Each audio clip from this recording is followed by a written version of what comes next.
Bekas Ketua Setiausaha Sulit sangkal dakwaan 10 SD Ahli Parlimen BN yang dikemukakan oleh Muhyiddin. Presiden UMNO dedah hanya 105 sahaja yang sah daripada 115 nama Ahli Parlimen yang tanda tangan SD. Pemimpin Bersatu beri amaran jangan tolak anak jantan ke dinding. Pemuda UMNO nyata kesediaan jika calon dari sayapnya diberi peluang tanding PRK Mahkota. Adun Johol dikejarkan ke IGN selepas tidak sedarkan diri akibat serangan jantung. Yasin Sulaiman dipenjara seumur hidup kena 16 sebatan selepas didapati bersalah berkait dadah.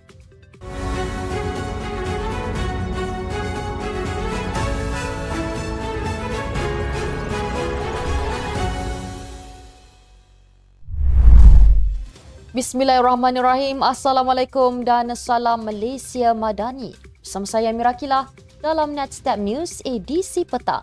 Jangan lupa ikuti kami di semua platform Netstep Malaysia.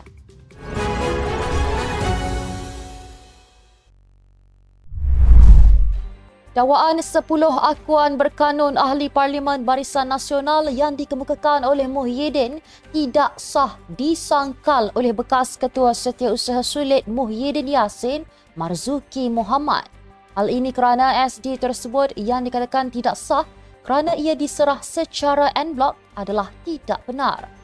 Menerusi hantarannya di Facebook menjelaskan maksud en blok tersebut ialah jika terdapat 26 ahli parlimen BN, kesemua mereka mesti mengemukakan SD menyokong Tan Sri Muhyiddin sebagai PM dan bukan sekadar 10 orang atau 15 orang sahaja. Beliau juga menyatakan peruntukan Perlembagaan Persekutuan mengenai pelantikan Perdana Menteri iaitu YDPA terlebih dahulu melantik Perdana Menteri untuk mempengerusikan jemaah menteri yang pada hematnya mungkin mendapat kepercayaan majoriti ahli Dewan Rakyat itu. Hal ini bermaksud dalam proses pelantikan Perdana Menteri, setiap ahli Dewan Rakyat boleh menyatakan kepercayaan kepada mana-mana ahli Dewan Rakyat yang lain sebagai Perdana Menteri. Semalam Muhyiddin menyerahkan sejumlah 115 SD kepada polis dikatakan daripada ahli parlimen yang menyokongnya menjadi Perdana Menteri selepas pilihan raya umum ke-15 yang mengakibatkan kebuntuan politik. Terbaru, UMNO mendedahkan hanya 105 sahaja yang sah daripada 115 nama ahli parlimen yang menandatangani akuan bersumpah seperti didakwa Pengerusi Perikatan Nasional Tan Sri Muhyiddin Yassin.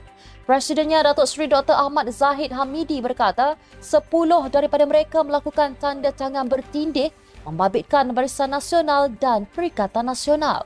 Ulas lanjut, beliau memaklumkan dokumen kedua adalah berkaitan kerusi yang dimenangi merupakan kepunyaan parti dan bukan milik individu. Bagi dokumen ketiga, ujarnya setiap ahli yang keluar atau menukar sokongan akan dikenakan penalti sebanyak 100 juta ringgit. Tambah Ahmad Zahid, SD yang ditandatangani 10 ahli parlimen BN tidak sah kerana mereka terikat dengan 3 dokumen tersebut sewaktu watikah pelantikan calon diberikan sebelum pilihan raya umum ke-15 pada 2022.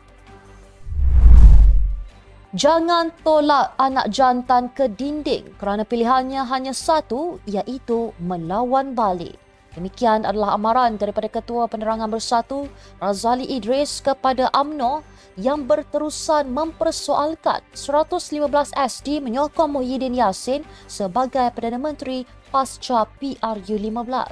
Beliau berkata dua pemimpin UMNO Puat Zarkashi dan Saleh Said Keruak tidak sepatutnya mencabar identiti wakil rakyat menandatangani dokumen itu sedangkan mereka sendiri telah mengetahuinya.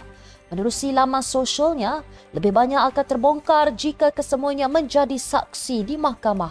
Muhyiddin sebelum ini mendakwa beliau mempunyai 115 SD daripada ahli parlimen yang menyokongnya sebagai Perdana Menteri. Bagaimanapun, Muhyiddin menegaskan ucapan kontroversinya ketika kempen PRK Negeri hanya kenyataan fakta selain membangkitkan jumlah SD yang didakwanya mencukupi untuk dilantik menubuhkan kerajaan pasca PRU15. Jom sertai peraduan bersama Netstep TV untuk menang hadiah menarik setiap minggu dan grand prize setiap 3 bulan. Peraduan ini terbuka untuk semua.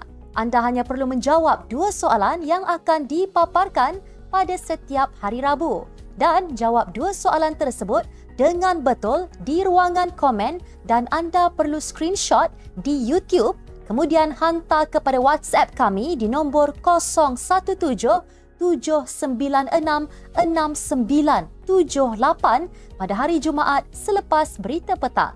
Kami akan hubungi pemenang bertuah untuk pemberian hadiah. Berikut adalah soalan untuk minggu ini. Berapakah undi majoriti kemenangan BN di PRK Don Nenggiri yang baru berlangsung? Nyatakan warna tudung pembaca berita pada hari Isnin, berita tengah hari 19 Ogos 2024. Jangan lupa untuk jawab di ruangan komen Netstep News edisi petang Jumaat 23 Ogos 2024. Ingat, screenshot jawapan di ruangan komen YouTube kemudian hantarkan ke WhatsApp kami. Berikut adalah pemenang mingguan pada 16 Ogos 2024. Di samping itu, Netstep TV ingin mengucapkan terima kasih yang tidak terhingga kepada semua penonton atas sokongan anda sehingga mencapai 100,000 subscriber di YouTube. Kejayaan ini terhasil dari sokongan anda dan kami sangat menghargainya. Setiap interaksi anda memberi inspirasi kepada kami untuk terus meningkatkan kualiti kandungan video. Sebagai penghargaan, Netstep TV berjanji dan bekerja keras agar lebih relevan dengan kehendak penonton dan kami sangat berharap anda akan terus menyokong kami dalam perjalanan ke arah kejayaan yang lebih besar. Terima kasih kerana setia bersama kami. Pemuda UMNO menyatakan kesediaan sekiranya calon daripada sayapnya diberi kepercayaan sekali lagi bertanding pada pilihan raya kecil Dewan Undangan Negeri Mahkota Johor yang dijadual berlangsung pada 28 September depan. Ketuanya Dr. Muhammad Akmal Saleh berkata ia selepas calon muda yang ditampilkan pada PRK Don Nenggiri, Kelantan berjaya menang besar baru-baru ini. Beliau turut memberi amaran kepada bakal calon yang akan bertanding dalam PRK itu supaya tidak mengambil kesempatan untuk tidak berdalih dalam melakukan tugasan membantu rakyat. Beliau berkata demikian ketika menyampaikan ucapan dasar Ketua Pemuda Sempena Perhimpunan Agung UMNO 2024 di Pusat Dagangan Dunia Kuala Lumpur pada Khamis. Mengulas lanjut, kemenangan di Nenggiri juga turut memberi semangat baharu bukan sahaja kepada jentera pemuda tetapi puteri, wanita dan UMNO secara keseluruhannya.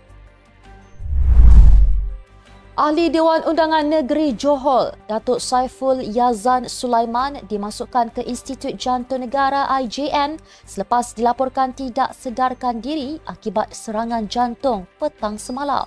Menurut Pengerusi Badan Perhubungan UMNO Negeri Sembilan, Datuk Seri Jalaluddin Alias, menerusi laporan bernama, kejadian itu berlaku ketika Saiful Yazan dalam perjalanan untuk menghadiri Perhimpunan Agung UMNO di Pusat Dagangan Dunia Kuala Lumpur.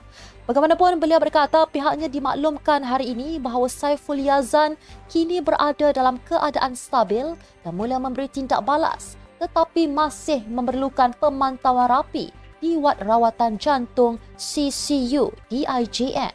Jalaluddin yang juga ahli Parlimen Jelebu itu berkata, Saiful Yazan sebelum ini diketahui tidak pernah menghidap apa-apa penyakit dan semalam adalah kejadian pertama mengalami serangan jantung.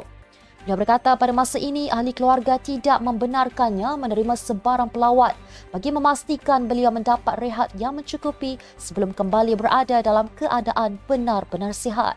Saiful Yazan yang juga Setiausaha UMNO bahagian Kuala Pilah merupakan adun Johor sejak 2018 selepas memenangi kerusi itu pada pilihan raya umum ke-14 dan pilihan raya negeri Negeri Sembilan tahun lepas.